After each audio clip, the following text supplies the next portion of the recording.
Today we are going to talk about why trying doesn't work. We're going to talk about what trying looks like, what it does to us, and inevitably how to get out of trying altogether so that we can just do it.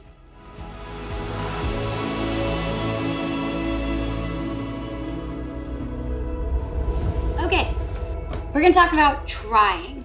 I remember a comedian saying something like, I'm going to try to get out of this chair.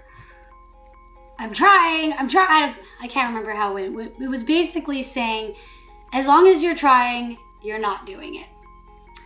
I think it was Yoda that said something along the lines of, there is no try, there is only do or do not do. No, try not. Do or do not. And so, one of our favorite things to do is to try. Try. And it takes so much effort, so much energy. And then we can tell everybody, well, I really tried. Can't you see how much I tried? I think it's obvious that I tried.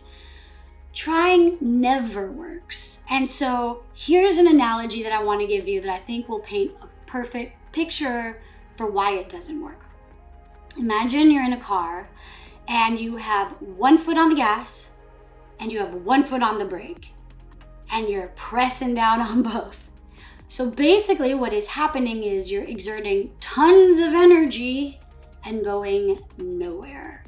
That's what trying feels like. The hard thing is when you're in it, it's kind of hard to recognize that that's what you're doing. You just tell yourself, well, things take work. And yes, they do. They do take work, absolutely.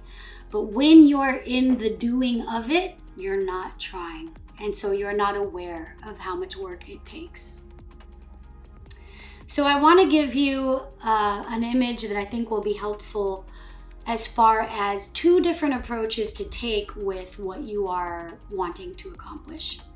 Let's say that you're in a room and you have a big rubber band around your waist and it's connected to the back of the room. And what you want is on the other side of the room. So you start making your way towards the other side of the room. And the closer you get to that thing that you want, the more resistance you are creating. And so even if you get to the point of being able to grab a hold of that thing that you are reaching for, the moment you relax or are exhausted, boom, you snap back to where there is no resistance. So resistance would be the equivalent of like the foot on the brake. So let's take a whole different paradigm now.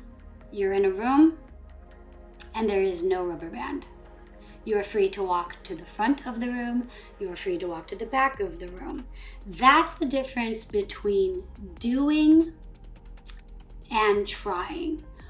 When you are doing something, you simply lose yourself and become completely immersed in being with it. And you know that you're doing that right because you completely lose track of time. When you're present, there is no resistance. The resistance is fear. Fear that it won't work. Fear of what other people think, fear of disappointing yourself, fear that getting it might not be as great as you thought. These are all things that create so much resistance within us that oftentimes it's over before it even began. And so we have to really be mindful of our thoughts and pay attention to where we're allowing our thoughts to take us. Because every time we oscillate into those negative things, it slows our momentum down. So when you find that you're in a place where you have a lot of resistance, let's say, for example, I love using relationship examples because they're often the most potent. Let's say you came out of a relationship, it was a tough ending, and you would like to begin dating again. So there's a part of you that's really hopeful and excited about what else is possible out there. And then the resistance would be the fear of getting hurt again, or the fear of the vulnerability of that. And so a lot of times I'll see people that are trying so hard to connect, but they both have so much resistance about getting hurt that they can't connect the way that they really want to. And so I sometimes think that's maybe what true love actually is when people connect and there isn't that resistance. Like both people are in a place of being open and ready and just present with the being of it instead of the trying. So when we have a lot of resistance and we just can't shake it, what is the best thing to do? There's times where we realize, okay, I'm forcing this, it's clearly not working, but I want this thing, I don't know what to do. So what I think is best to do in those moments is what I call go neutral. What does that mean? It means take your focus off it. When I was little, I used to have nightmares, and my dad taught me a trick to kind of wake up in my dream and see the nightmare as if it was on a TV, and see my hand reach for the remote and change the channel. And so I would practice changing the channel on my bad dreams and turning them into something funny. I would always go to cartoons. And so to me, that's sort of an example of going neutral. Coffee talk. Going neutral is something that has nothing to do with the thing that you're trying to do. So that could be going for a jog, or calling up a friend, or going for a hike, doing an activity that gets you out of your head. If it's something that you have a lot of resistance about, maybe it's just not a day thing. Maybe it's just taking a break from that altogether for a while and focusing on some other part of your life. Going neutral means no resistance.